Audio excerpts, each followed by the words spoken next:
We begin tonight with a story you only see on News 3. A local family is getting back on their feet 7 months after a tornado ripped their house to shreds. News 3's Darius Johnson talked to them exclusively about those frightening moments they call 90 seconds of fury. Darius. The Stewarts never expected a tornado to come sweeping through their Whitmarsh Island home, but this eerie Friday in July was a bit different. February was the first time they stepped foot into their home since then, and they tell me it's a new beginning. It was just super eerie quiet, very windy, very dark, but all of a sudden it got super loud, and it must have been all the rain wrapped in the storm coming from Oakland Island side across Richardson Creek. Holy Jesus. An eerie feeling while sitting in his Whitmarsh Island home with his wife Tracy and their 2 dogs as they brace for the unexpected. And I said, what is all those birds? And it was the debris of the actual cone. I mean, just like something in the movies, you could see all the debris, and at that point, I said, we gotta go. And we ran inside. It is, it's turning. Video capturing the moment Stephen and Tracy Stewart ran for cover in a stairwell. We gotta get in. Come on. I gotta go.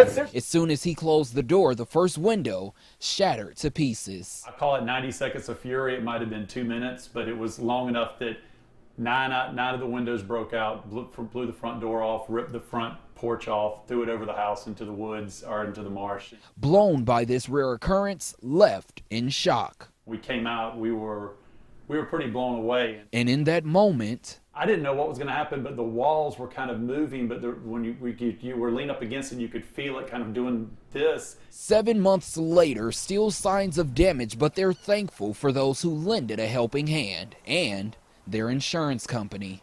Surf Pro Savannah was incredible in the cleanup process and the excavation process, just getting all that taken care of. Even a family member who provided them with a home away from home. Family and friends were incredible. Just everything that people were doing, not only helping us, but helping everyone else throughout. It took a community. And now they're home, hopefully, for good. Incredibly, there's nothing like they say, there's nothing like home. Now, Stephen tells me that this was a wake-up call not only for him, but for his entire community, just realizing and understanding how fast natural disasters can happen and how important it is to pay attention to the warnings. Darius Johnson, WSAV News 3. Darius, thank you. In an environmental impact report, a local program helping to stop tragic outcomes like you just saw from happening again. A grant of $230,000 is providing what's being called the Green Infrastructure to Green Jobs program. Crews were clearing this city-owned lot on Augusta Road today, where they will plant about 75 trees in the next 2 weeks. Tree plantings have already taken place on 2 other lots, including this one on Gwinnett Street. Trees will be grown here and, when mature, replanted in several flood-prone areas to help with drainage throughout the year, and especially during storm season. We are trying to increase our urban tree canopy and help people understand the importance of trees. You know, they're beautiful to look at. They provide us oxygen, pull out some of the CO2 in the atmosphere, but they also absorb stormwater. So a lot of these trees that we're planting now in the nursery style, in 1 to 3 years, we're going to be transplanting permanently on flood-prone properties, public properties. The goal is to plant up to 500 trees on 3 city-owned lots and get citizens on board with the idea of transforming these lots into urban nurseries. New at 11, 5 people are in jail charged with creating 3 indoor marijuana operations in Metter. Tuesday, investigators from the Georgia Bureau of Investigation arrested 4 people out of Jenkins County and 1 man out of Burke County. The GBI says they are all part of a Cuban drug trafficking organization from Miami. All of those suspects are charged with manufacturing marijuana and possession with intent to distribute. Savannah police need your help in identifying people in 2 shoplifting cases. Take a close look at the people there on your screen.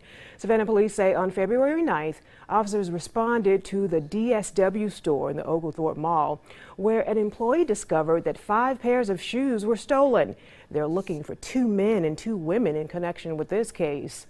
Police are also looking for the man there on your screen. They say on February 11th, officers responded to the AT&T store after an employee noticed an iPhone XR had been taken off the display.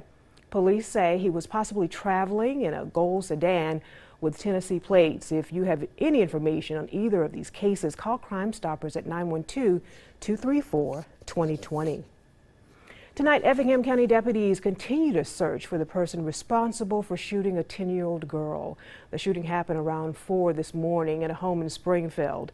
When deputies arrived, they found the girl with a gunshot wound. She is expected to be okay. Detectives say the shooting was not random. Anyone with information should contact the Effingham County Sheriff's Office. That number, 912-754-3449.